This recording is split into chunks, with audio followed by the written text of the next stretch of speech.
Real. Welcome everybody.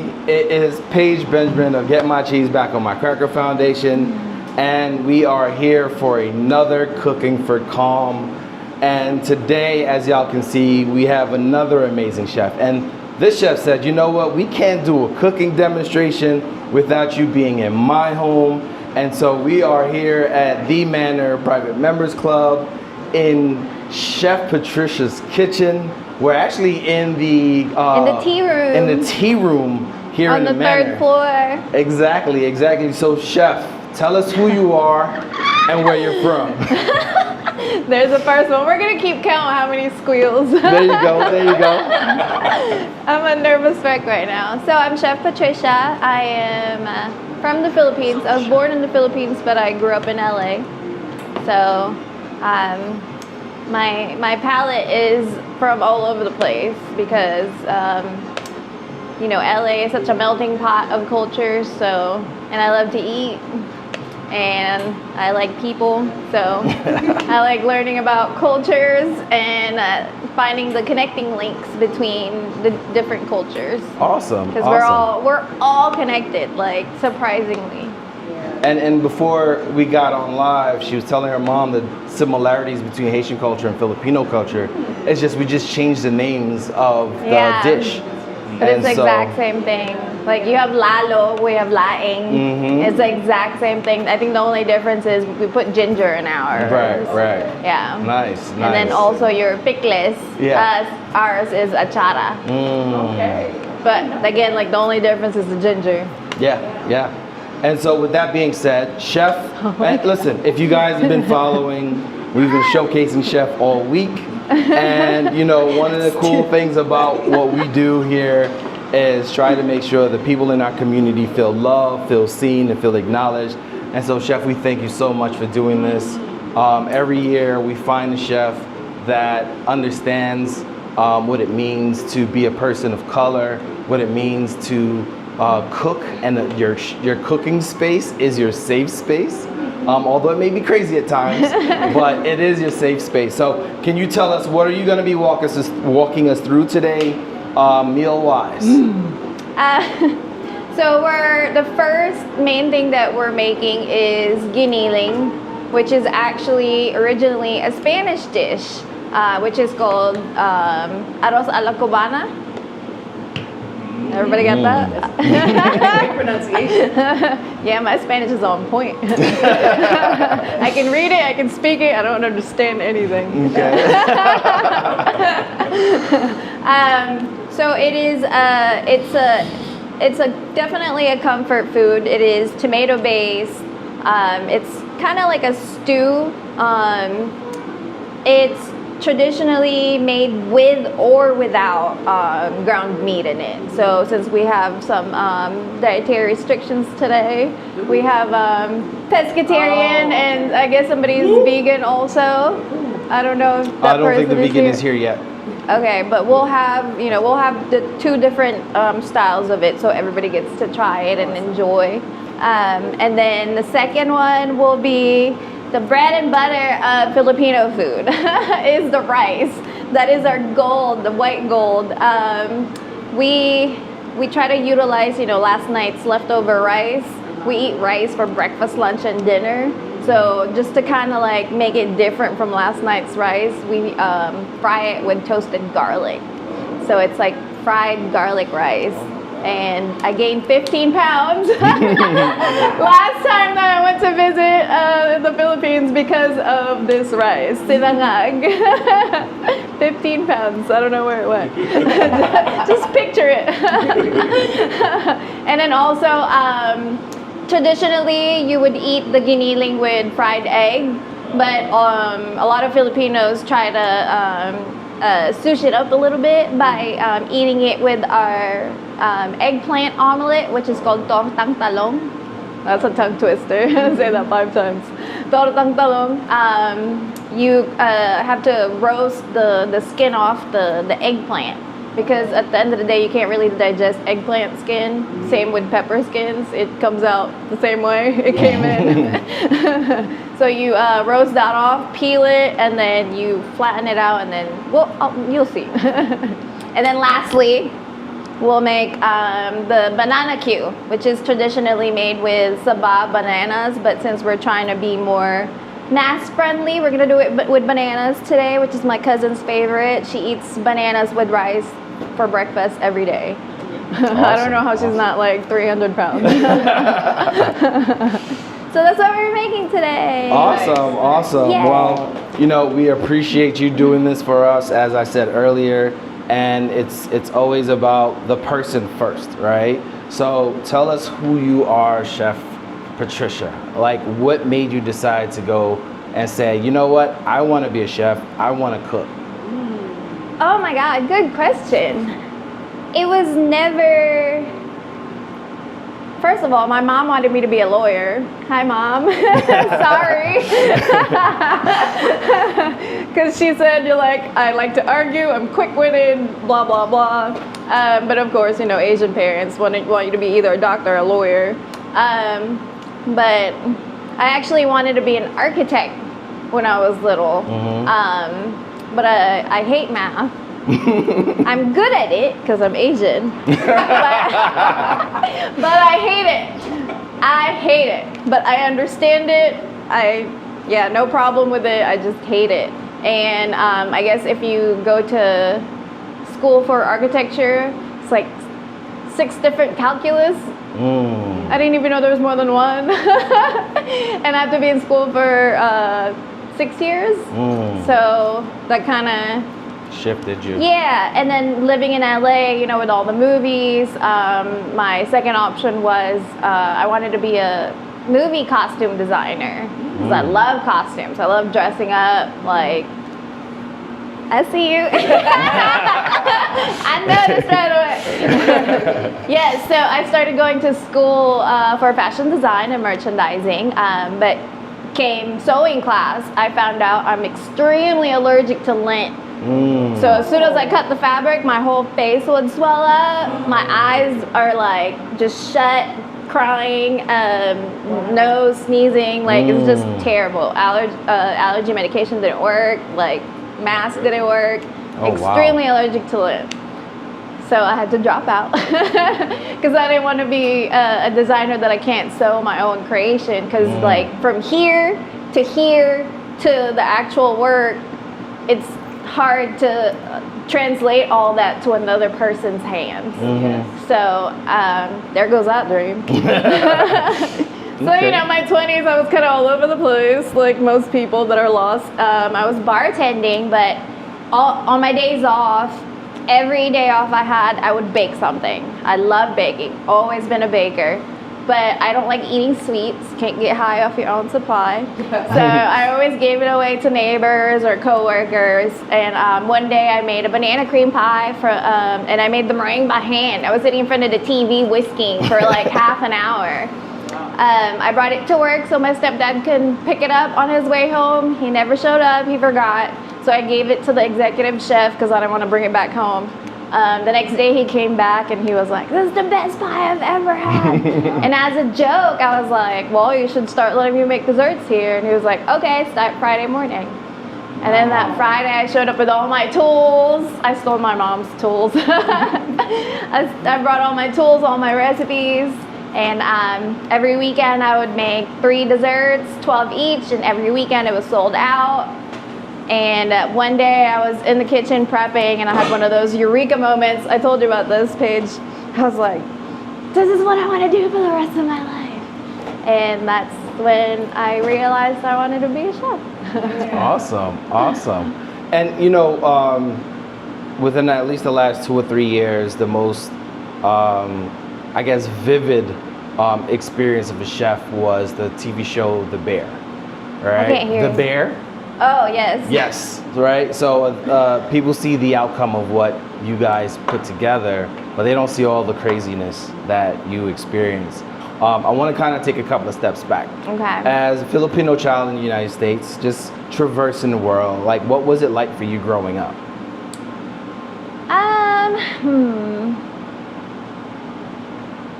It wasn't that difficult for me because even when I was in the Philippines, I went to an international school. That's why I don't have an accent. So English technically was my first language because my mom didn't want me. Hi, Mom. She's on my phone right here. Kind of my moral support.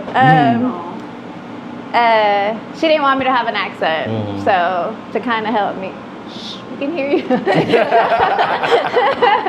She didn't want me to have an accent, so we weren't allowed to speak Tagalog at home, even in the Philippines. Even the maid had to speak to me in English.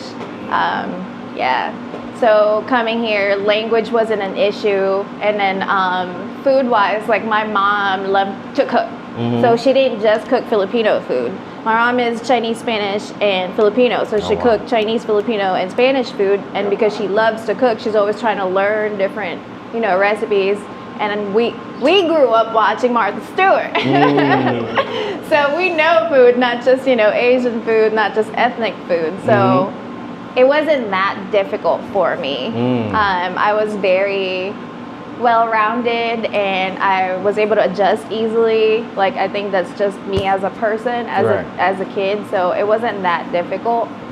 Even with school, I was actually ahead because the school system in the Philippines is actually better than here, unfortunately. Listen, it'd be like that. I skipped middle school completely and people thought I was like some kind of genius. No. Nice. So you mentioned, when we talked about doing this, there's a lineage of chefs or bakers and stuff of that family, and then even for these dishes, we all have some insecurities around like making sure we're doing it right. And so tell us about, cooking Filipino food, because right now, as Haitian American, and I call myself first generation Haitian American, I cook by taste. Right? So I remember the taste from when I was a child on how to do things, and that's literally how I try to do it. Now, you did the same, right? And then went along to be like, hey, Ma, how you do this? And she says the same thing all parents say, I have the recipe. You just cook until it's right. So tell us about that, right? Because infusing your culture into the dishes that you cook and making sure you stay true to it, what is that like?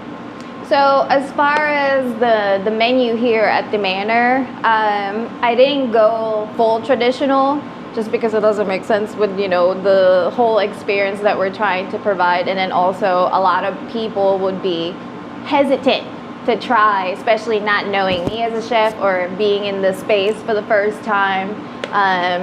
They're not going to feel as comfortable ordering like things that they can't even pronounce on the menu. But so what I did was I kind of find the similarities on which Western dishes I can kind of add the Filipino flavors into it. Like the ribs that I made, it was hamba. Hamba is like a pork stew that we have, but since it's, we use pork belly, I'm like, all right, I can put it on the ribs. It was actually amazing. But I was trying to use familiar dishes, but cooking it the Filipino way, using Filipino flavors, Filipino techniques to kind of introduce them, little by little before I go full crazy. Awesome. Now, when you go to your mom and ask for a recipe, and then when you were able to talk to your grandmother and ask her, what were some of the things that they said, like, to help you kind of get the recipes right? Unfortunately, my grandmother passed when I was very little, so I didn't have the luxury of learning how to cook from her. And at my last visit to the Philippines, my aunt actually told me that I got this from my grandmother. I didn't even know. She was the one that was really into it. She was like, yeah, she didn't just put food on the plate. She always made it pretty. She always put designs on it. I'm like, really? I don't think my mom ever told me. FYI, mom is on FaceTime on her phone. So you want to show mom and say hi, mom? She's hiding right now. Okay, she doesn't no even problem, have no her problem. video on. She can see me, but I can't see her. Got you. It's past midnight in the Philippines. Got you. And it's interesting, right? Dr. Mi Bang had a book signing here early this week, and the title of the book was The Ghost at the Table, right? And the concept of the ghost at the table was, it was a twofold, is the ghost of our ancestors and the ghost of being the only. You talked about the ghost of your ancestor, which is being like your grandmother, the chef, the cook, the person that you are. Let's talk about being the only, right? You would think the only person in the room or the only of your kind in the room. The culinary arts at the professional level is mostly a male-dominated industry.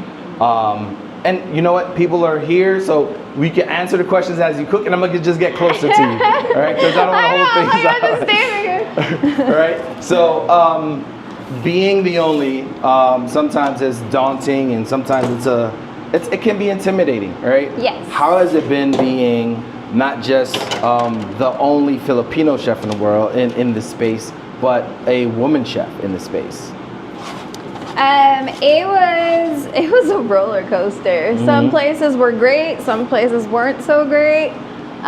It just really depends on the culture that the chef set in place. Let me talk about what I'm doing.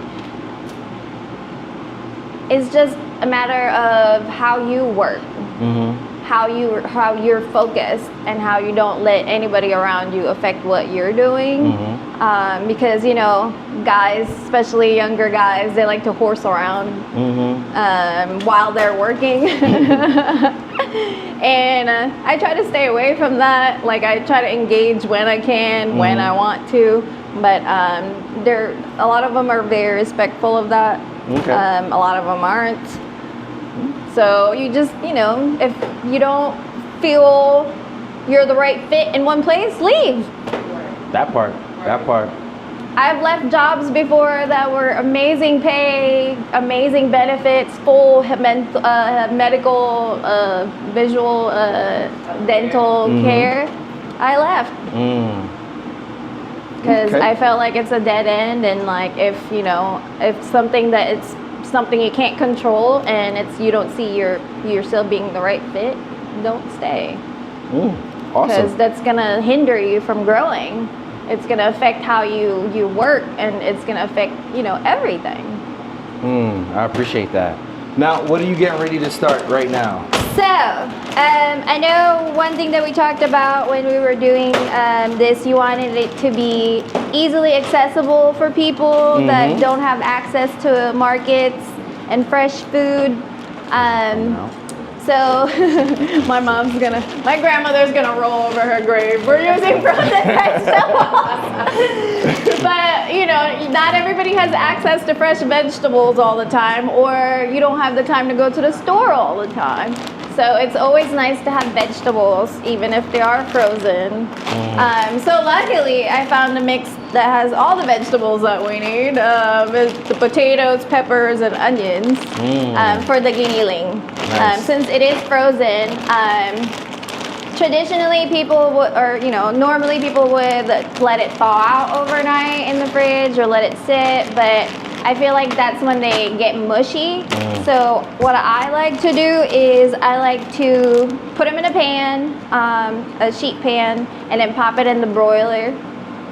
High heat, so it doesn't retain all the water, and it gets a nice crust on the outside, And don't worry about burning. No, it's not burning. It's called charring. It's flavor. It's a Maillard reaction of the natural sugars of the vegetables. So one thing that I love about Chef is that she is not afraid to nerd out when it comes to food. The sciences of it, the origins of it. Chef from time to time will tell me, do you know that this comes from this place? And there aren't too many places that have their own original dishes. And I was like, wow, that is, I mean, I'm not surprised, but you know what? I appreciate it. Another person that understands that, our cultures are a mesh of whomever, quote unquote, discovered, colonized, or what might have you. And people bring their flavors and their things to the places that they end up. And so definitely appreciate that. Ooh. Oh, there go Mom. Mom was upset. Because I'm using frozen vegetables. Mom. They Oh still there? man. Does anybody here or online have any questions for Chef while she preps that? And just kind of making sure that we can involve everybody in the discussion. I have a question. It's comment. I love nerding out. I can't. I said I love nerding out. Yes. Give me all the details. I'm such a nerd. When I was in school, I hated history. I used to fall asleep in history class all the time. But ever since, I've been immersing myself in my culinary journey, oh my God, I'm obsessed with history. Because there's a connection. Now everything makes sense, like food-wise, because of history. Did you say something, Mom? No. I have a question. So Go Chef ahead. is kind of deaf, so. Well, I think the overhead is drowning out the volume, so I definitely understand, Chef. Go ahead, Craig. Chef used to go to concerts, and Chef used to like to stand in front of the speaker. Like me being from LA, I used to go to raves all the time. I think Craig said he had a question for you, Chef. Yes. In my culture, when we cook curry, wait, can you hear me? In my culture, when we cook curry, there is something that I learned growing up called burning the curry. Is that something that you incorporate? Toasting your dried ingredients. Yeah. When I like, you can see my arsenal. When I use whole ingredients, yes, I like to toast my spices. Filipinos don't use a lot of dried spices. We use a lot of fermented things, like soy sauce, shrimp paste. That's where we get our flavors from. And vinegar and what's another one? Fish sauce. Okay. Yeah. Okay. So we use a lot of seasoning more than spices. I forgot what I was doing. You're toasting the potatoes.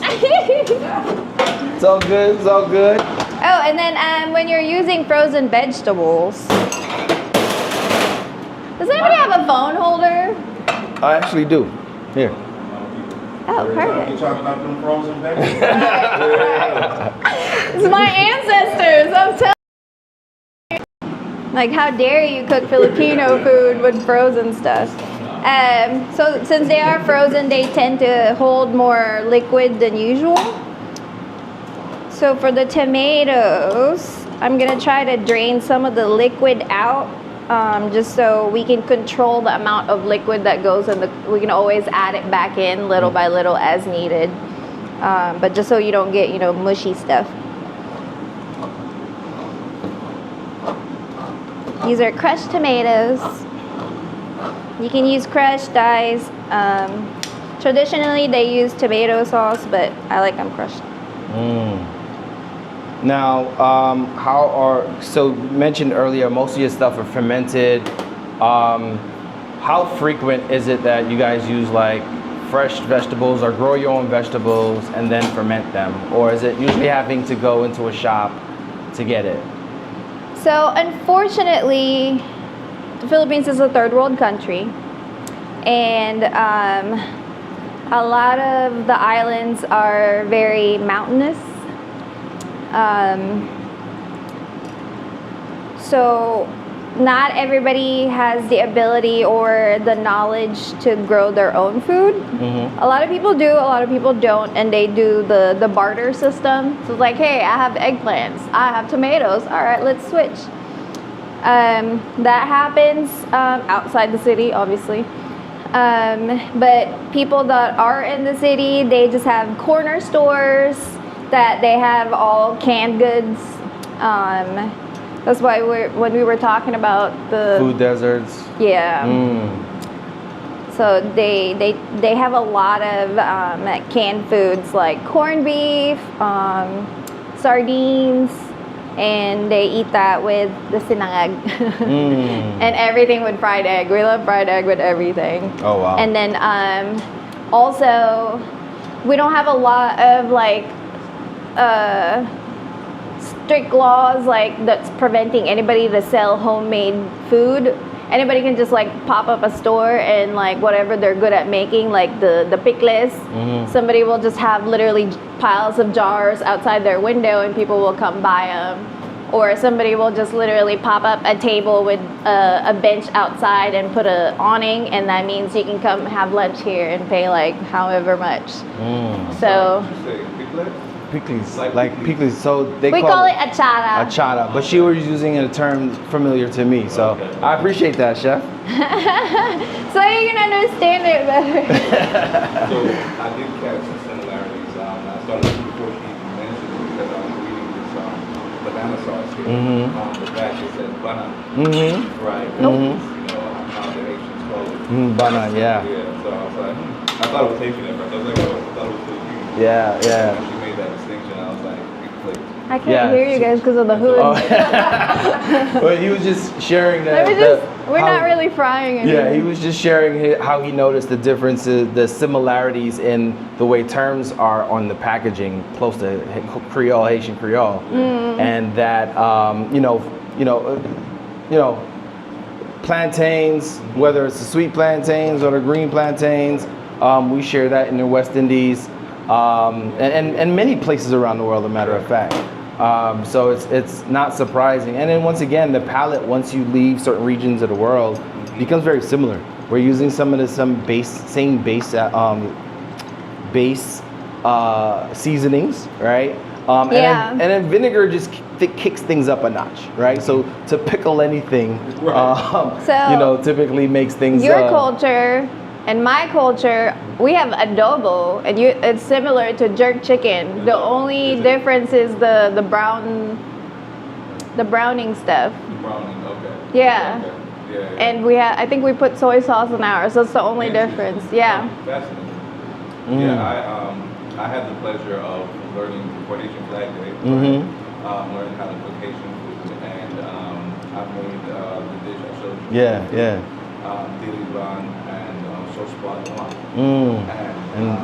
But cooking the fried chicken, right, the Haitian fried chicken, so first of all, from how they clean it is different, right? They clean it using salt, right, and of course vinegar and lime, and which is very interesting. And then they remove all of the fat from it, which is, in our culture, we leave some of the fat on there for someone, so to create some liquid in the pot, right? And also flavor. And then it's literally the exact opposite process of how we would cook brown stew chicken. So brown stew chicken in Jamaica, you would fricassee it first, and then you would stew it. Whereas for you turned mom off. you stew it first, and then you fricassee it. Nice. That's right. So Awesome. Quite the experience. Appreciate that. That's good. Feel free to come on in. Hello. Come on, find you a seat. Chef, you have any Yes. questions? Well, my bad, Chef David. You have any questions for Chef Patricia? Not yet. Not yet. You're watching and waiting. I know, no pressure. There's another chef here. Appreciate you, brother. All right, awesome. So, This is, by the way, the first time I'm ever doing a cooking demo. Oh, really? Yes. You're doing a great job. Thank you. I'm dying inside. so let's talk about that, right? We're gonna cook and talk. Take your mind off of it, right? Yes. What part of cooking is your favorite part? So I want you to cook and talk, so people gonna eat. What's your favorite part of cooking? My favorite part of cooking, the whole process. There's just not a part, it's the whole thing. Because you have to know what's in season. You have to know where to get certain ingredients. Because you can't go to one store and they have everything you want or need. And if somebody's paying you to cook for them, you can't use frozen vegetables. So I have to prep everything. I have to cut everything, peel everything. It's the whole process. I think maybe I can say my most favorite part, especially when we have events, is the creating of the menu, the curating of the menu, because nobody can tell me no. And I just enjoy, especially when the clients wants to challenge me and they want to do that's how I learned about Haitian food. We had a member, she wanted Haitian inspired food, and then I asked her, I was like, well, do you mind if I mix it with Filipino food? And we had a tasting and she was just blown away on how similar our dishes were and how like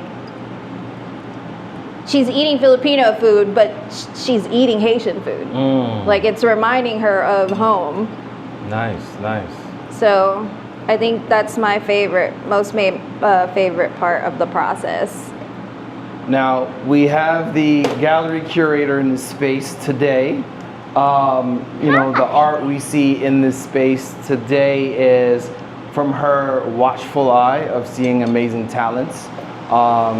And for those of you that's not been to the Manor, every floor is well crafted and curated by JD Robinson and the amazing, I apologize, Brianna, and the amazing Brianna. She will lift something up even though she only got one arm, but tell us about recent. I thought it was a knee. Now it's the arm. It's an arm, it's a knee. Listen, nothing stops the show, right? The show must continue.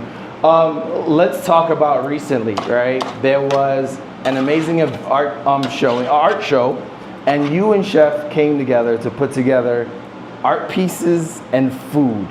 Let's talk about, well, first of all, who thought of that? And how did you guys coordinate to make that work out? That was really all Chef's idea. My homework was to curate the artwork, show it to her for inspiration, and then she based the flavors, the textures, the colors based on the visuals of the artwork and the themes. Thank you so much.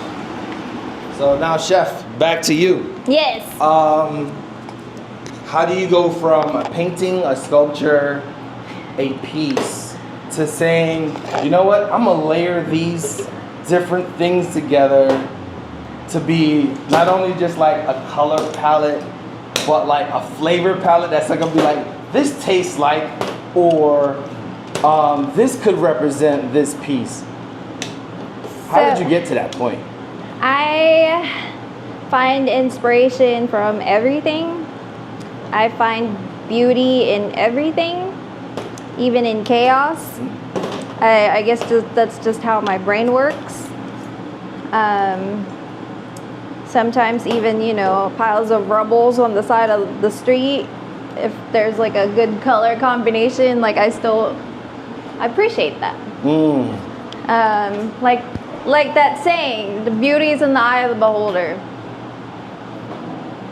I don't see anything wrong with that. Okay. So when before the event, I asked Miss Brianna to send me photos of the artwork, and I was able to get inspiration from each artist because they all have a very distinct style. Like you see this, the three over here, it's all different pieces, but there's a distinct style that you can see from the artist and the same kind of color palette. So I was able to get something from one of that, especially that one on the right. Mm-hmm. You know your favorite, you were actually able to try it, the cornbread with the chipotle really? Butter. It's inspired by that piece right there. Oh, wow. Awesome. So I got a question from the audience online. And we're shifting slightly, what's your favorite cuisine to cook and why?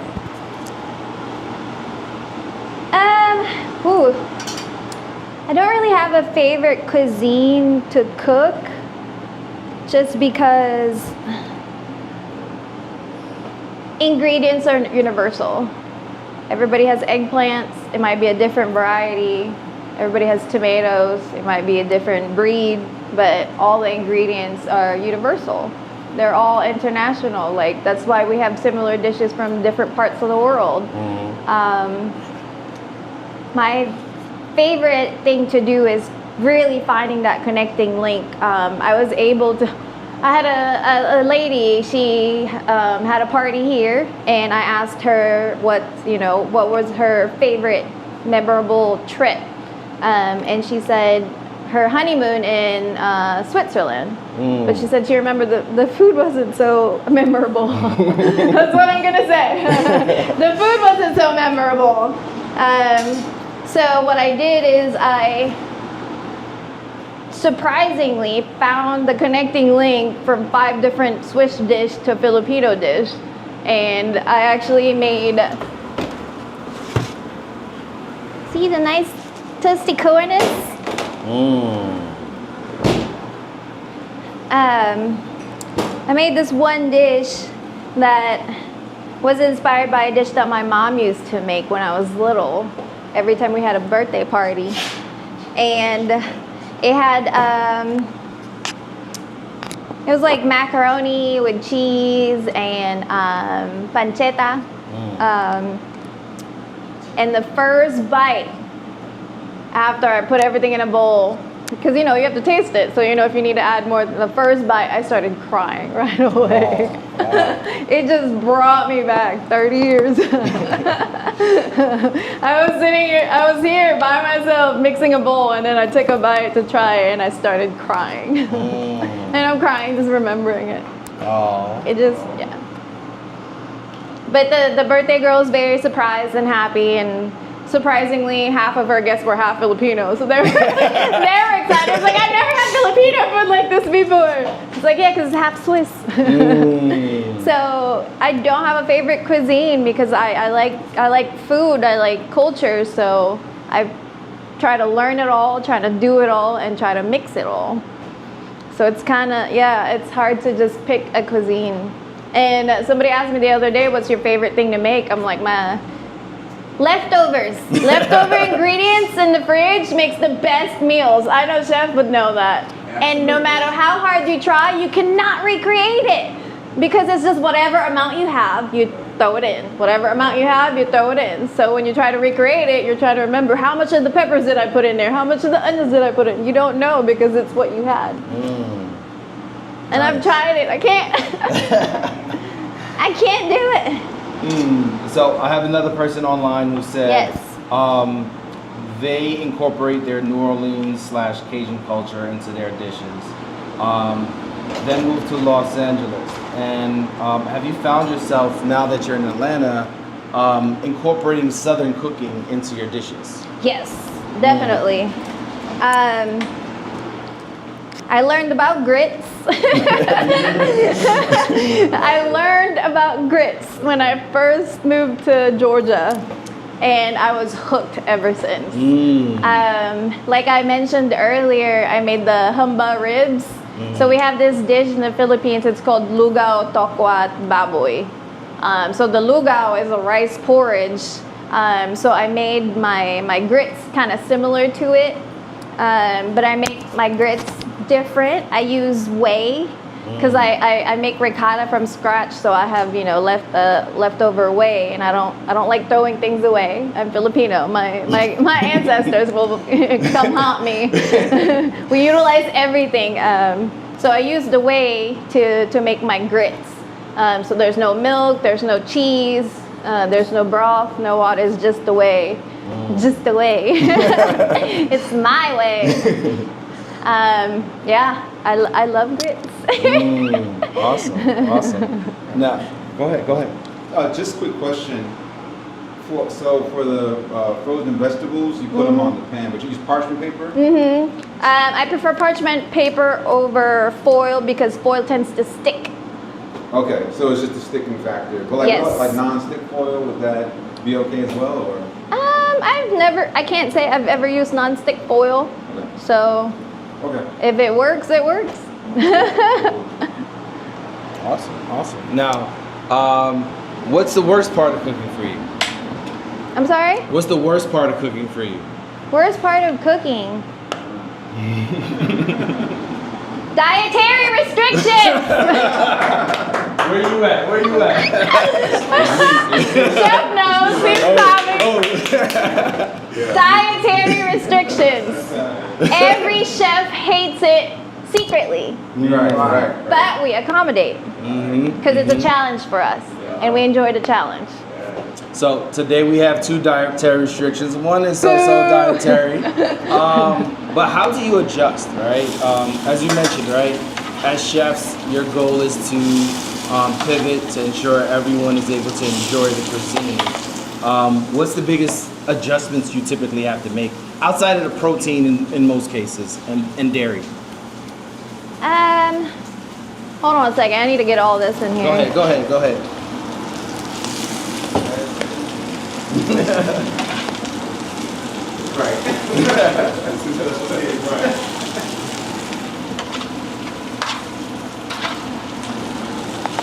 We are cooking technically.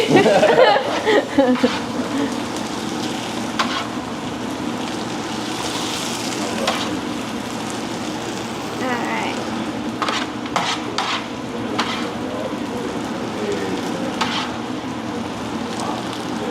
So, one thing that's great, I'm just gonna talk about the food real quick. Go ahead. One thing about that's great about this technique is you're not putting cold food on your hot pan, because cold food will, mess up with your temperature.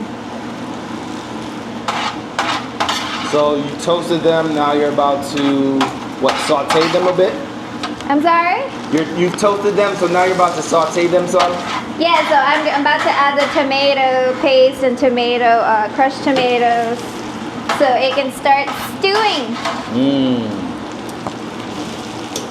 And the downside to using frozen vegetables is sometimes they're already salted.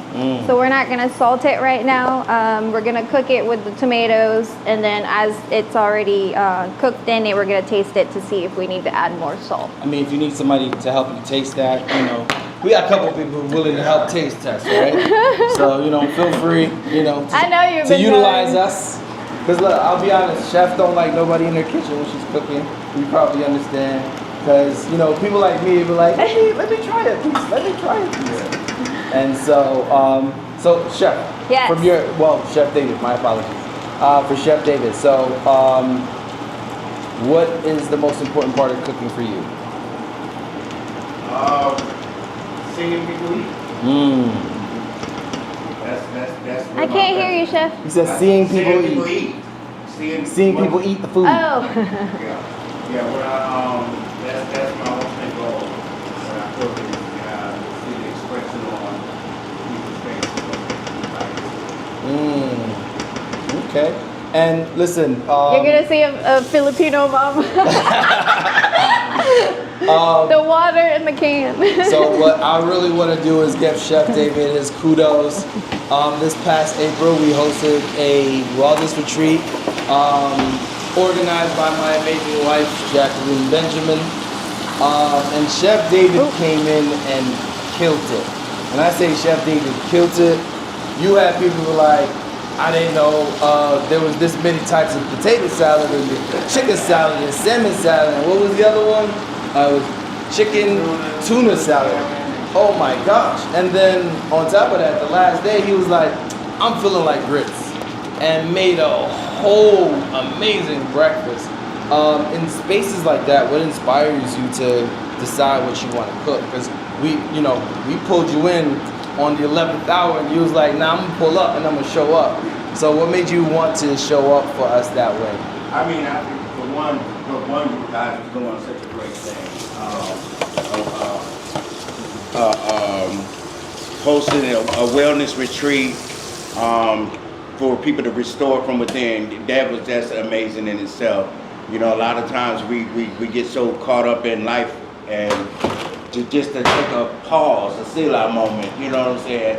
It was great. So when Jackie told me about it, it was like immediately, I'm like, ding, ding, ding, let me be a part. Like, let me go. So, and it was just interesting to me, you know what I'm saying, to being outside in the woods, in the mountains, and and with people that was hungry, and just to figure out a way to feed them. You know what I'm saying? That was amazing to me. Look, I took a kitchen with me. We was frying chicken on an open fire. So so it was just amazing to me, and I'm just glad. I was glad to be a part of it. And the greatest part about that was Chef had like a 2-burner stove, a fire pit, and a skillet, and fed 30 plus people, and amazing work. I mean, everybody left like, all right, is there more? Is there more? Is there more? And so it was we just wanted this constantly appreciation. My pleasure. How you contributed. And listen, this man you ain't no slouch either, my friend. Right. You was out there helping to make it work. You know what I mean? Everything works better together, so I definitely appreciate that. While Chef is mixing things up, anybody have any questions for Chef? Oh yeah, we had the question regarding the dietary restrictions earlier. Yes. What was the question again? Just typically, what do you do to maintain the flavor when it comes to dietary restrictions? Well, as far as dietary restrictions, the flavor doesn't really change that much. It's just the texture that changes because of the lack of the protein or the lack of dairy. So if you're trying to make something nice and silky and creamy, and then also if you're trying to, I don't know what I really made of it. Just trying to emit, meat, beef, steak, calling somebody out. Like the annealing right now with all these ingredients, it's plant-based right now because we haven't added the ground beef yet. So we're gonna cook this and then split it into 2, and then we'll cook the ground beef and then add to the other half, so we have both kinds for everyone to be able to try. I knew you were coming. Yes. He was personally invited. But I know the 2 dietary restrictions were personally invited. There you go. So actually, I had a question for both of you. Yeah. So you talked about the wellness retreat, right? And how essentially what I heard was there's so much bonding around food. And I guess the question is, how, in culture, there are a number of things within the culture. How important, or what do you rank food at in that space, right? Like, do you feel like food is like the #1 bonding thing, or just Yes. like, right? Yes. Yeah, I believe so as well. I mean, and to add as a foodie, right?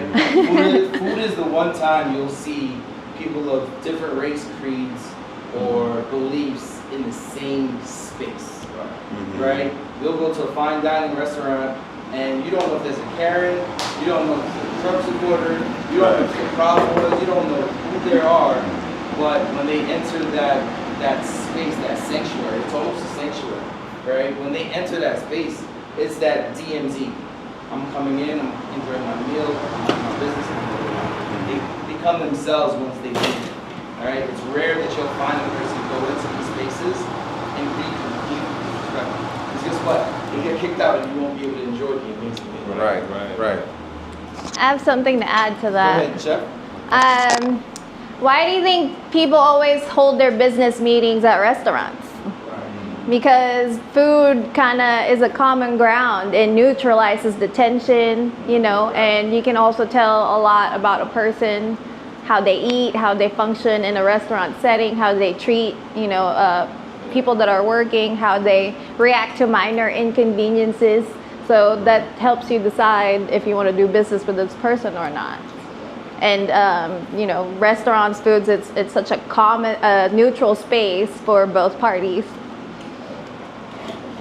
You had a question, Justin?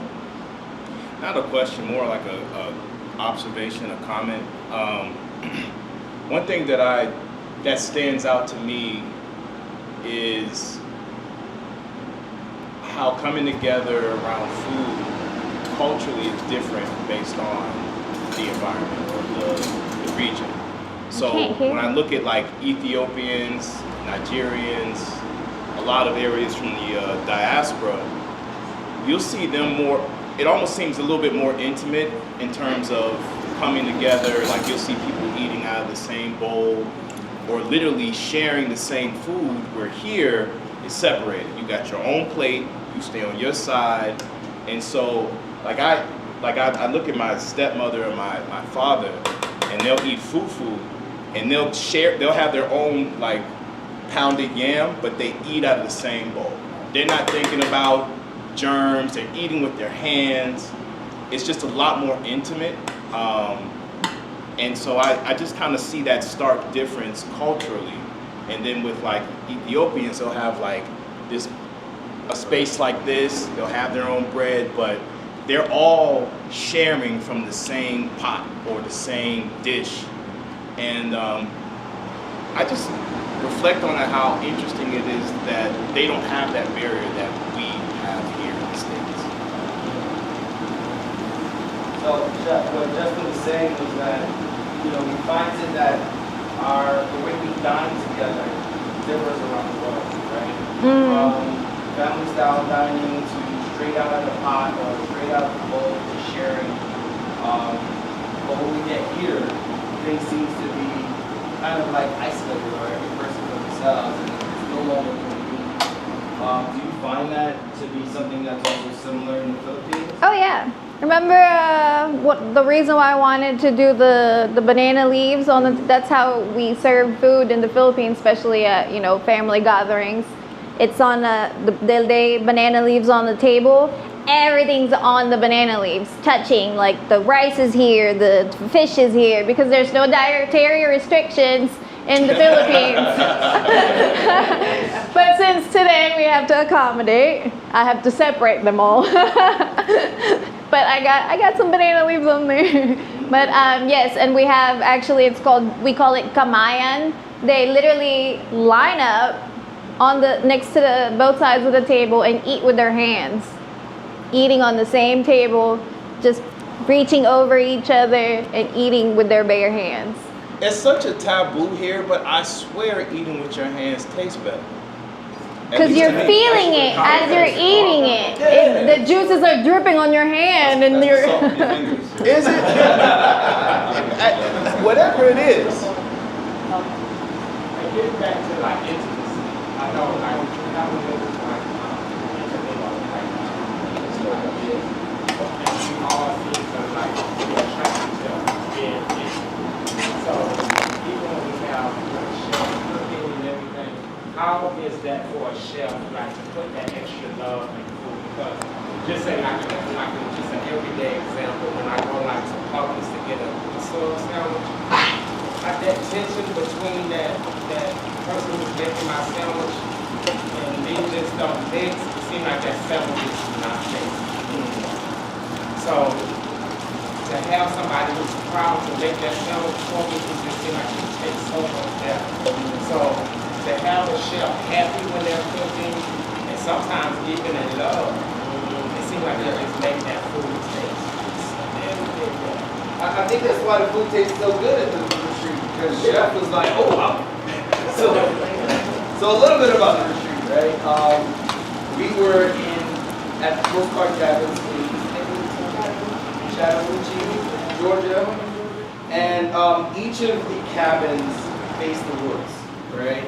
You got a set of chairs, you are literally isolated in your, whatever square footage it should be, right? And when some of our group pull up, all you see is them sitting in their chairs, very easy, right? And so I know that the piece, the space work, probably added to it, but tell us about like what were you doing when one, Jackie was like, yeah, I'm down for this, but two, cooking and realizing people were killing that food, man. It's the love. It's the love. It's the love. I don't. Everybody that knows me, I typically don't like to cook if I'm not feeling good. I don't like to cook. You know what I'm saying? If I'm too tired, I don't like to cook. Because it shows up in the food. It shows up in the food. Or if somebody's pissing you off. Right. And yeah. And it's like but when you at a peaceful place in your kitchen, it's your peaceful place, although it gets stressful. Sometimes, you know, but it's still your peaceful place, and then you can just apply that love to it. I mean, my sister sometimes see me in the kitchen and she sees certain things going on, like, what? She got to the point now, she's like, I'm not even gonna ask no questions. I mean, David's good for a whole Sunday meal, and it's like 30 courses. So, you know, like, David, you did, like, what's the event? He's like, I just felt like cooking. I was like, wow, just remember me when you feel like cooking. I do. I come with an extra double, you know? We on the list now. Where do I sign up? Nobody cooks for me. Listen, we might have to have Chef David. We might have to have Chef David in here giving you a reprieve and doing some. You know what I'm saying, Chef David? We might have to have a conversation. But I have a question. The first part Go of the ahead. question, like, so basically, you had that initial conversation.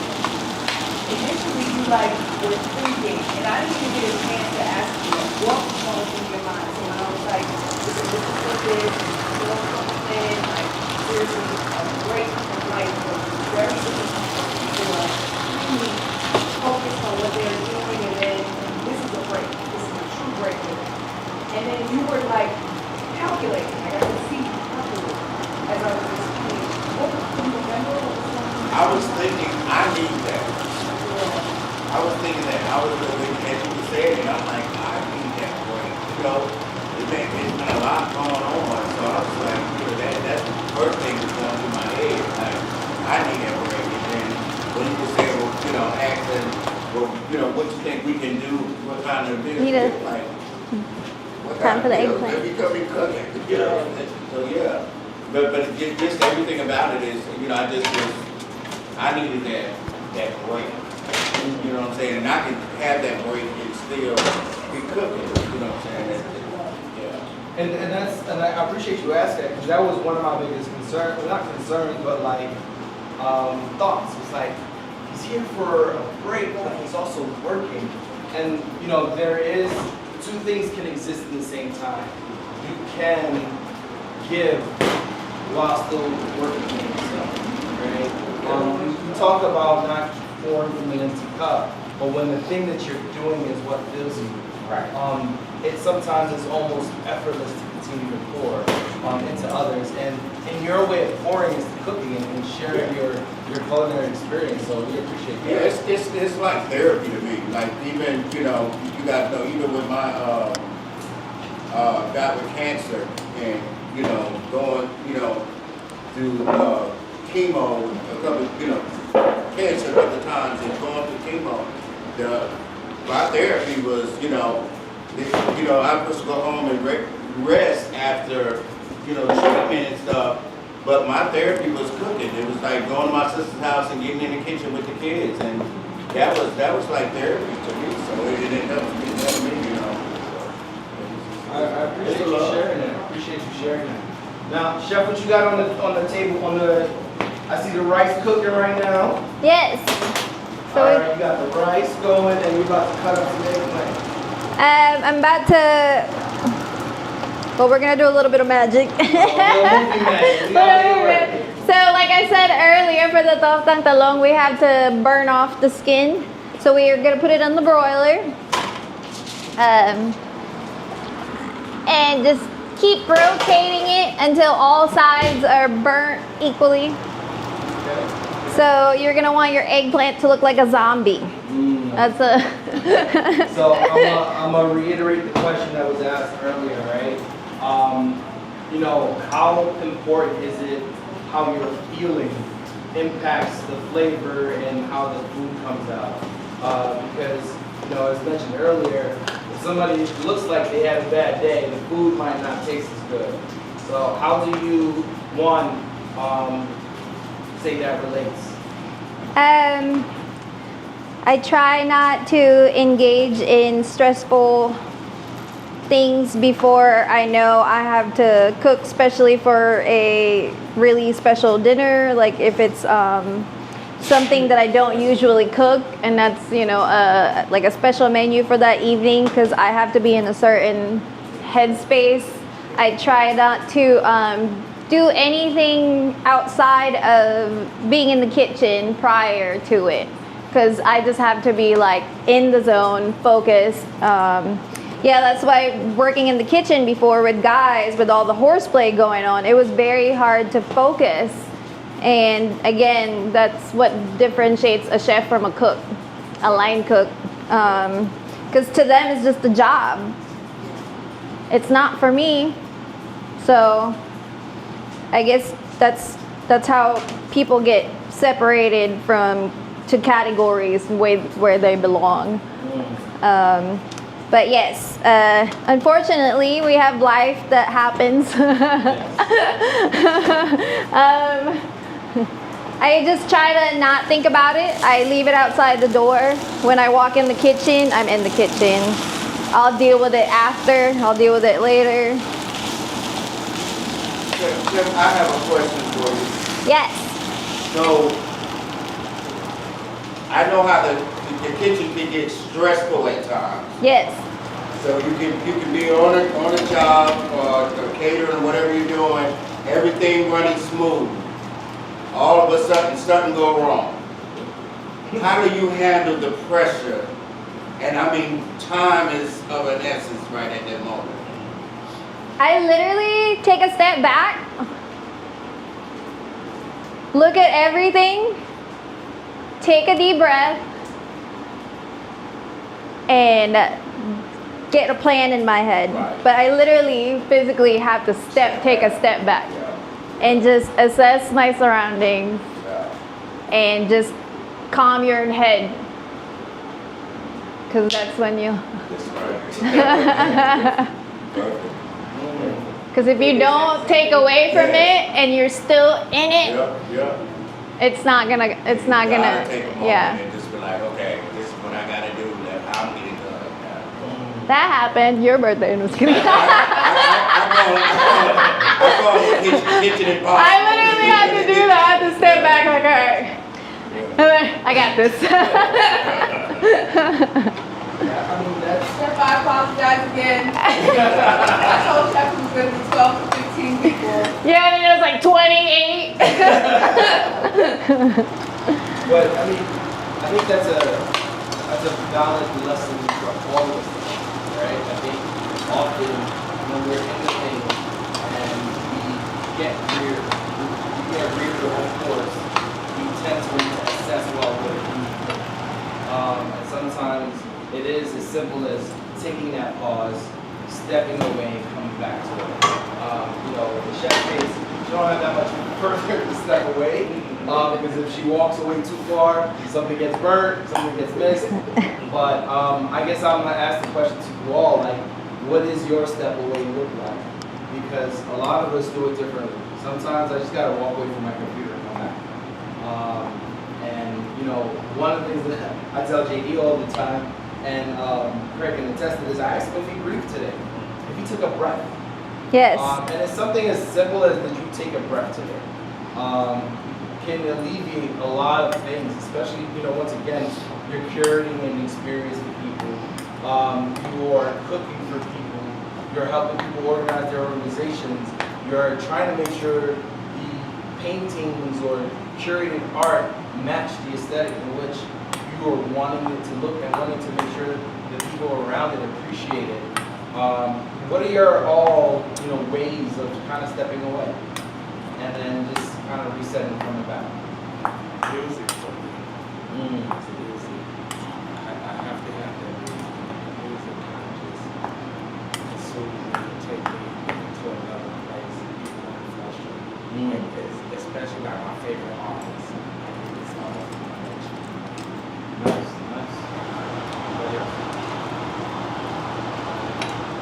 You know, Craig helps a lot with breath work downstairs.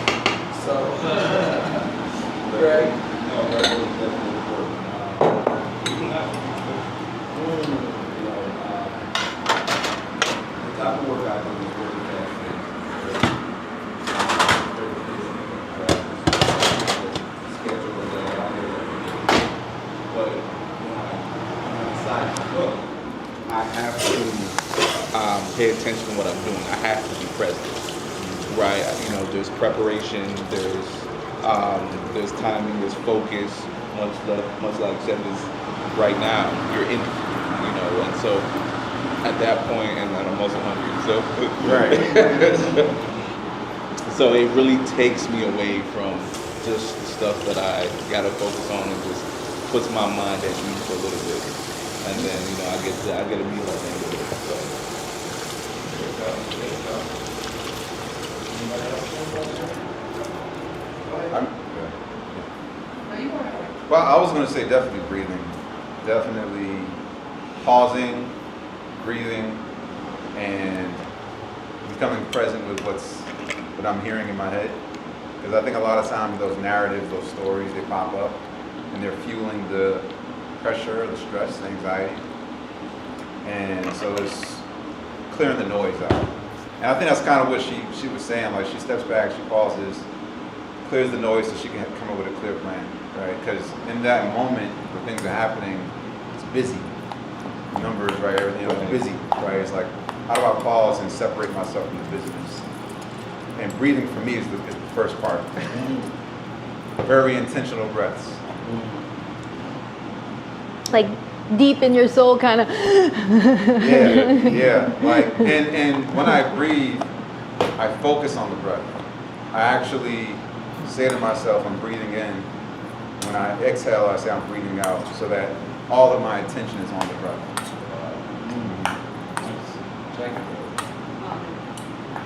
I feel like I'm one of the few people that do this, but maybe less so that admit it.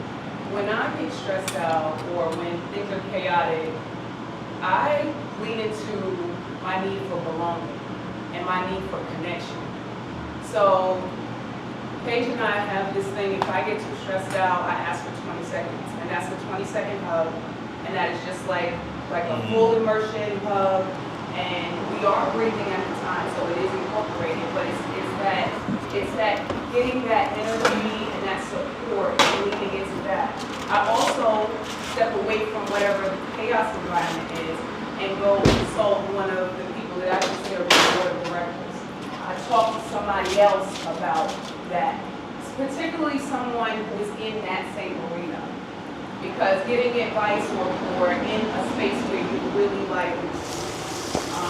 vulnerable to what your next move is and how you're connecting your feelings with the facts of whatever's going on.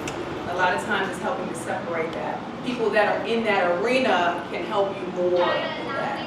So I tap into for me, when things get chaotic and stressful, my need for belonging, my need for connection, my need to, be in community with my trusted people that I trust. Or go antique shopping. Or go antique shopping. Or go antique shopping. They can't be together. That's super dope. Chef got over here. What we got? I got my zombie eggplant. The zombie eggplant. I'm slowly peeling it. Try not to burn my hands.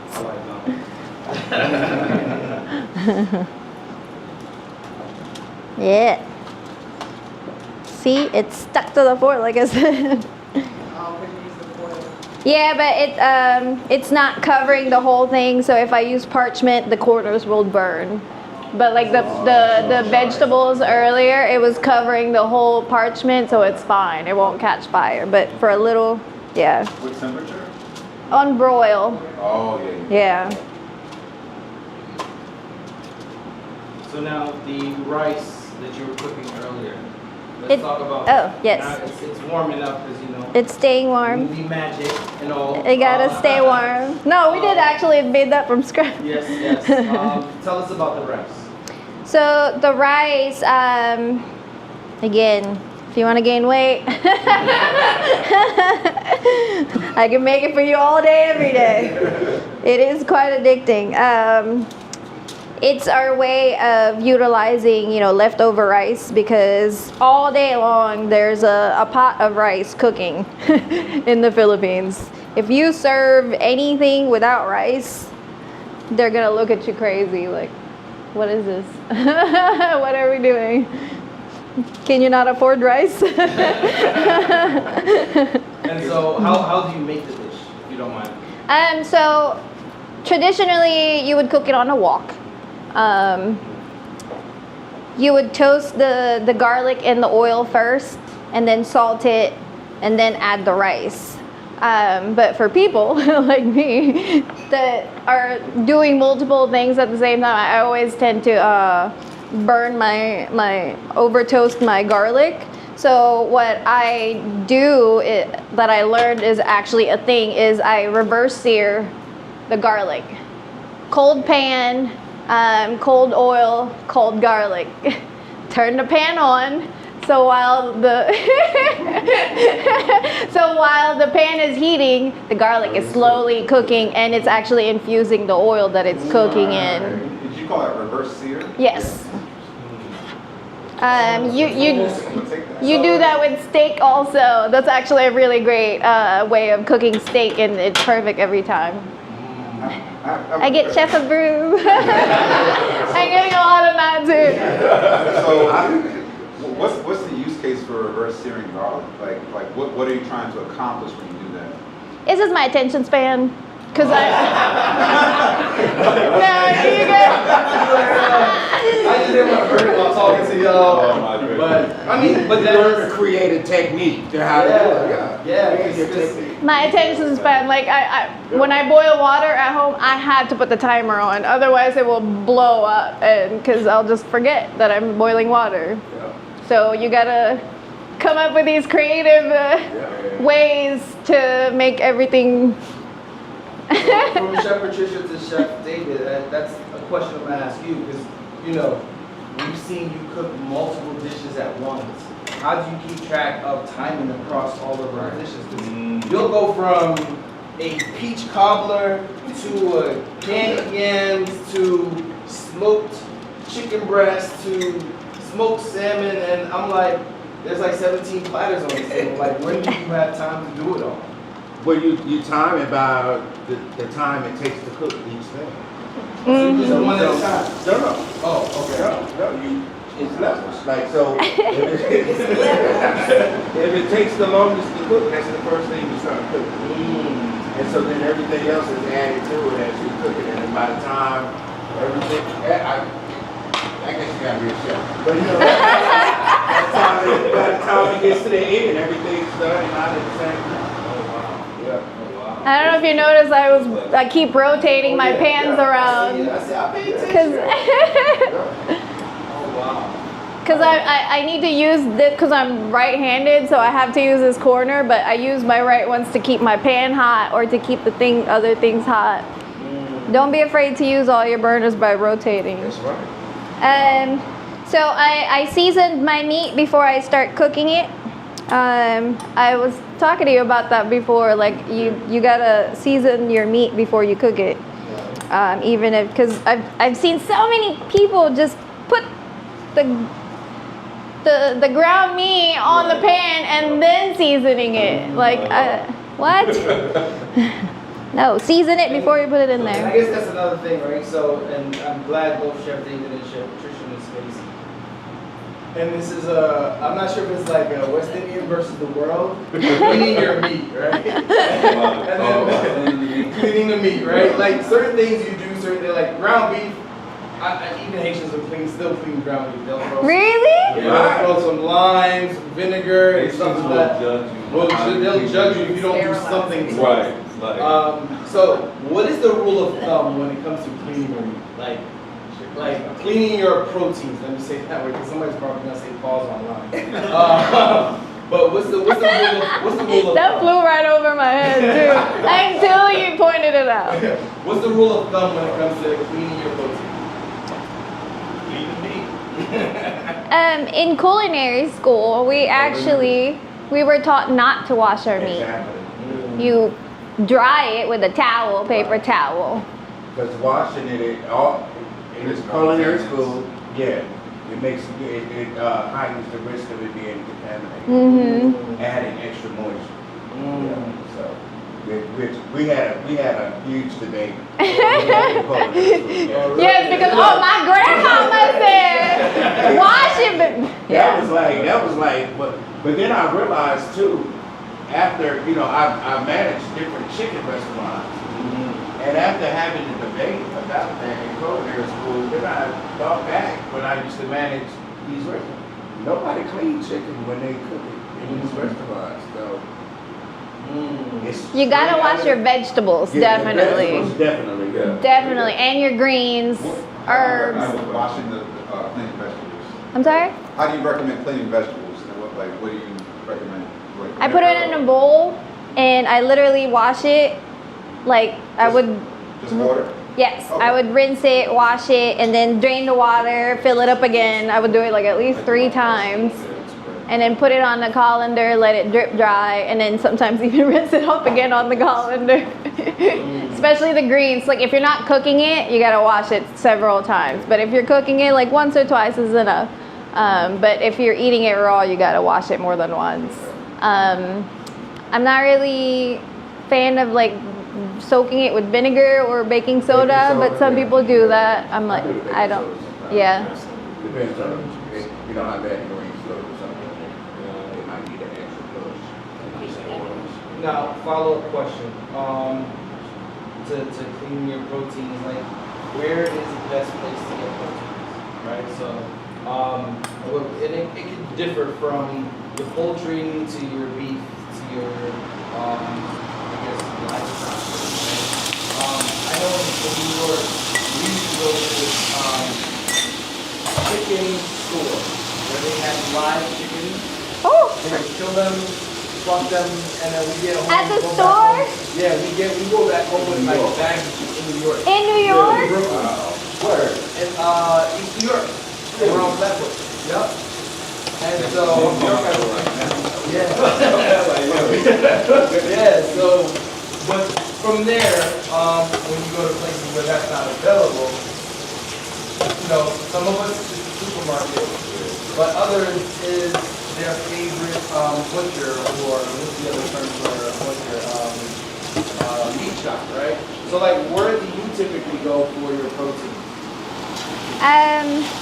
For proteins, I usually go to Buford.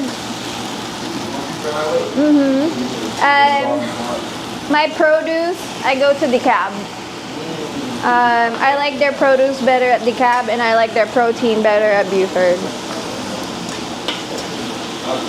And I buy my snacks from Trader Joe's.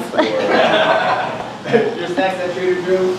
We need to check Trader Joe's. Go ahead. I have a question for so, can you speak to how it is come up with certain flavor profiles? For example, like I always talk about how you have me eating a Madeline cookie with caviar. Right. These are two, like, you know, most people wouldn't consider them the same dish. Like ever. So can you speak to your creativity, your process, and how you come up with certain flavor profiles? I don't know, man. I just sit there and look out my window. I really don't know where it comes from. Yeah. I guess I just, like I was telling Mr. Page earlier, I find inspiration in everything.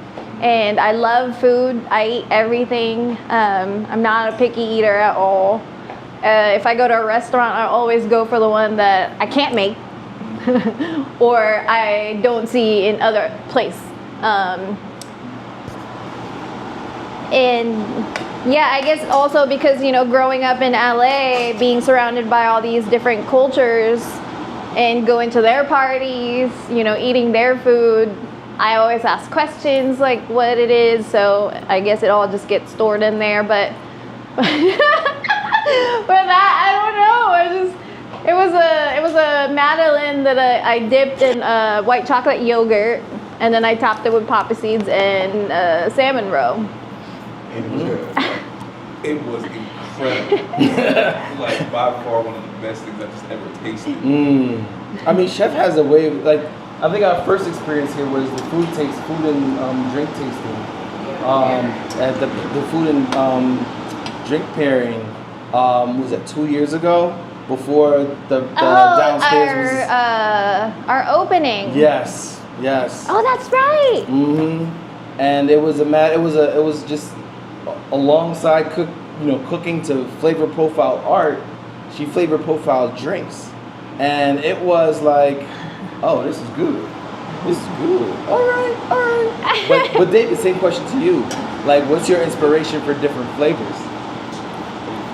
It's It's hard. It's just sometimes you get to go on and you just start adding stuff. You know, a lot of times people don't know you don't know what you was planning to do when you started. You just start adding stuff and it makes it good.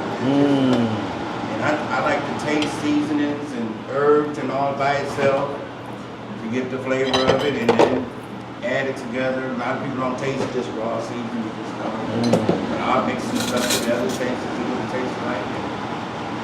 So you'll taste the seasoning prior to applying it. Yeah. Oh wow.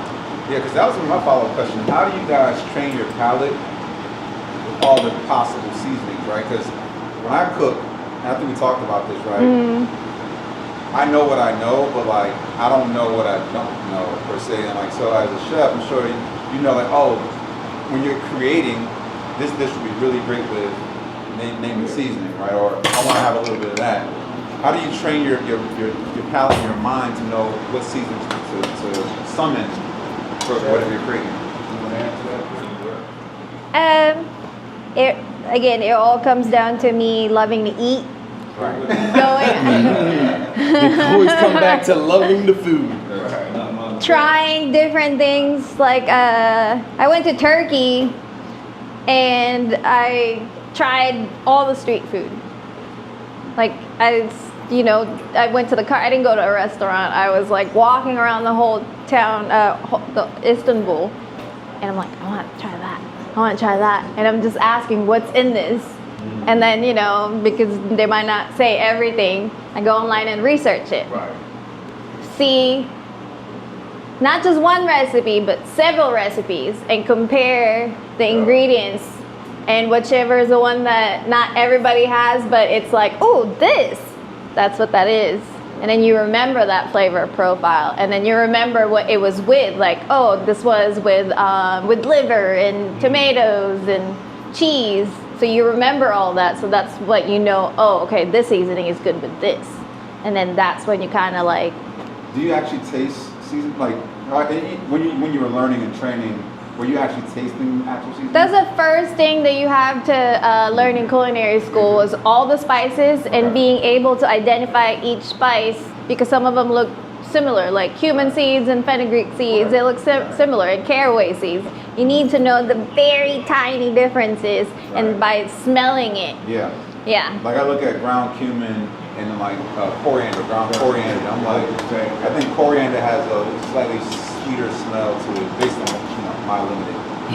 Where did you go to culinary school? The cordon bleu. That's where I went. Yeah. Nice. I graduated in 2015. See, we got greatness in the building. Yeah. You know. 2015. When did I graduate? I don't remember. been that long. 2014. Went to the one in Tucker? Yeah. Oh, that's where I went, yeah. Really? See, look, You know look. Chef Chambers? Yes. That's my mama. Not my mama, but mom. Hi. No, that's my school mom. Oh, look at that! Look at that small We're world. alumni over here. Yeah. So I don't want to automatically assume thinking we're all here. Where does food rank in everybody's life? Okay. Mine is technically food is probably in the top 5. But where does food rank in everybody's life? I mean, sometimes the partner is true. You ain't like trying new things, it may not work out. In that sense of it, it's like food is that important, or it's in that order of if the person I'm with doesn't appreciate it, it might not work out. I can go. Go ahead. I missed the question. Where does food rank in your life? Oh, well, you already know. For me, it's literally the thing I think about all the time. It's always, whenever I travel, I'm thinking about what am I going to eat when I get there. When I wake up, I'm thinking about what am I going to eat. After I eat, I'm thinking about what am I going to eat. Again, and later. Like, I always think about food. And some people, you know, they think because I'm slim like you, right? Like, oh, you don't care about food. No, no, no. Oh yeah, I've been told before, never trust a skinny chef. David say, yep.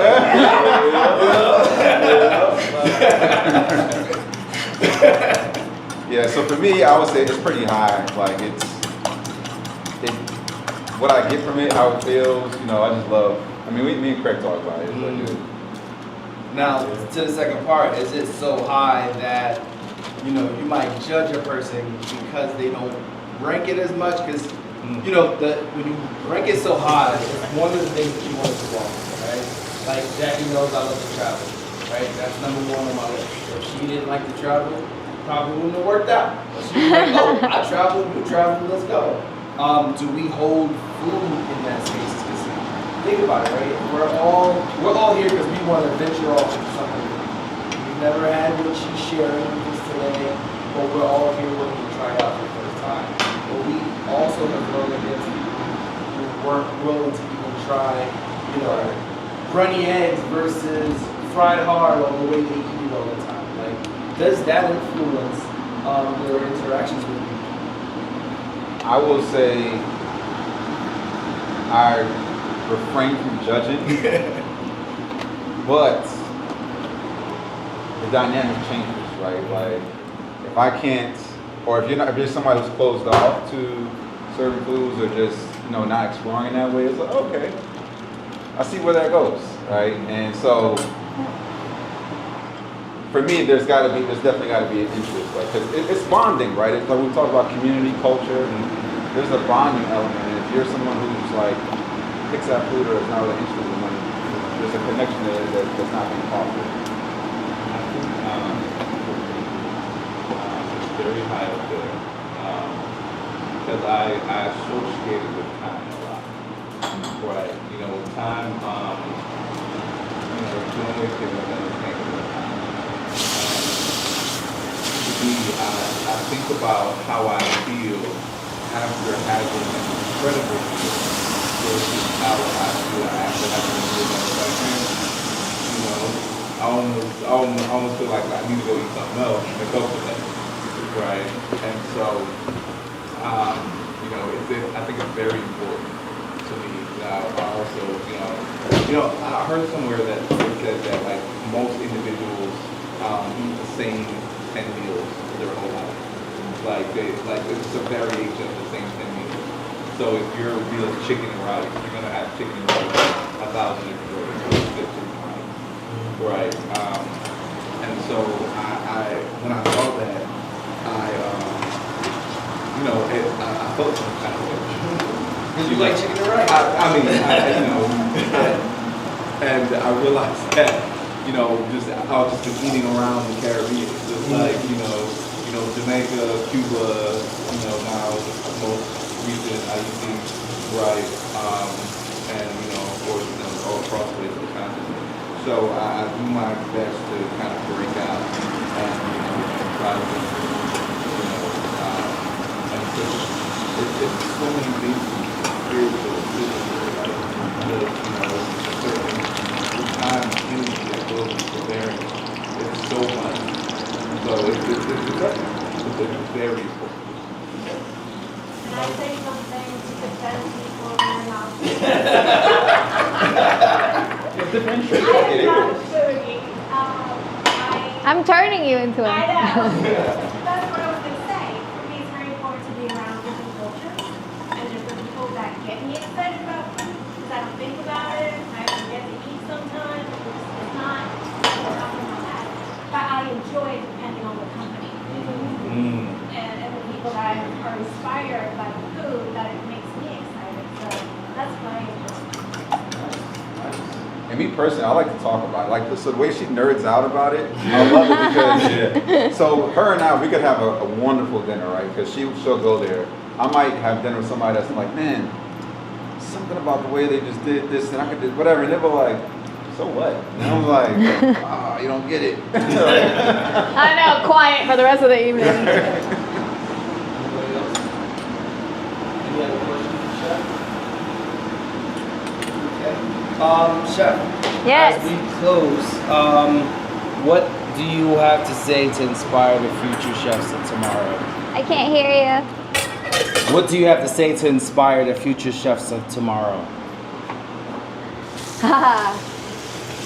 Don't be scared to burn yourself. We all do it. It all goes away. This used to be a bunch of lines, especially working in the kitchen. Right. Burn yourself not.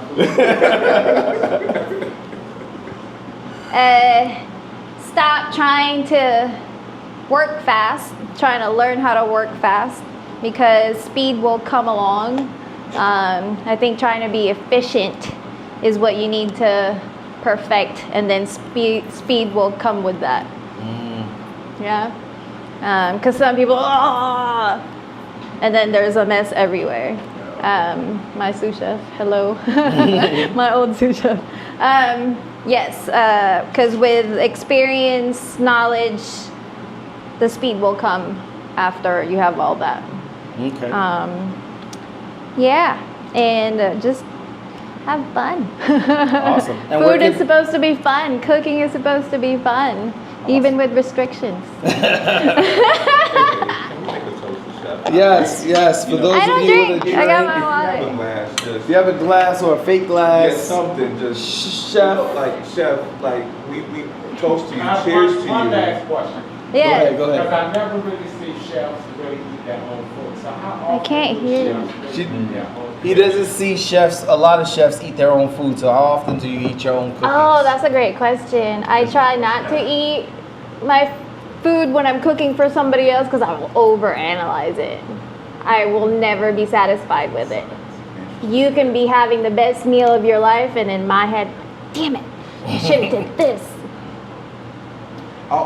So I had a friend. He also graduated from the Cordon Bleu, and he said I'm gonna drink water. at the end of the cooking and stuff, throughout the process, as you're inhaling and breathing, it was like you're actually kind of eating, but Tasting it, yeah. right, tasting and stuff. He was like, by the end of his cooking, he's not hungry. He doesn't want to eat. Yeah. He doesn't want to eat. Like I'm about to taste all of them because I'm about to add the vegetables to the meat.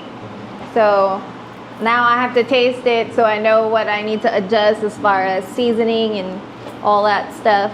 And I always But find that yes, fascinating. Like, our parents, my mother, she'll cook a whole thing and then like I'm not hungry. not eat. I'm why like, do you think I'm so skinny? I haven't eaten anything since Tuesday. She's been nervous. That chef. She's been nervous all week. How do you cook for yourself? There goes the trick. Leftovers. Like remember I told you like whatever leftover ingredients because it can't stay in there. I take it home with me. It's fire. She was here. Her and I were here. I was working here, and she was like, "I can't have you not eat." She came down and threw something together. I was like, "Oh!" It was like it pickled this and this, and it was like, and then it was like multiple servings, and I was like, "Okay, I'm a big guy, but I'm gonna take it down." So yeah, it was amazing. Toast the chef. Toast the chef. We appreciate you. You're here. And keep up the great work. Yes. And so where can people find you? Here. That's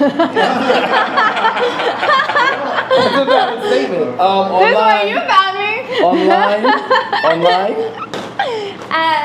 You can find me on Instagram, Pinheads and Tea Kettles. That's my business account. My personal account is Disco Bunny Cocktail Queen. Told you I used to be a rave head. That was actually a Dead Mouse song from I don't even know how long ago, 20 years ago. Oh wow. I'm dating myself. Let's talk about your tea time. Yes, so every second Saturday of the month, I host afternoon teas. They're geared for the ladies, but we have gentlemen attend as well. We don't discriminate. I do a different theme every month, and next month is actually the Philippines Independence Day. So I'm doing a Filipino afternoon tea, June 13th from noon to 5. Awesome. And this is the first of would've many had a chefs' flyer, tables, but- right? This is one of the first of many chefs' tables, Yes, right? this is just the kickoff. Yay! Thanks to Mr. Page. A page in culinary. A page in Filipino culture. Cheers to Paige, too. Appreciate that. So with that being said, we appreciate you, those of you in person, those of you online. For those of you online, I'm sorry, we're about to go eat this amazing food. Until next time, this is Cooking with Calm, and we ask you to just continue to show up for yourself, take care of yourself. Peace. Bye, Mom!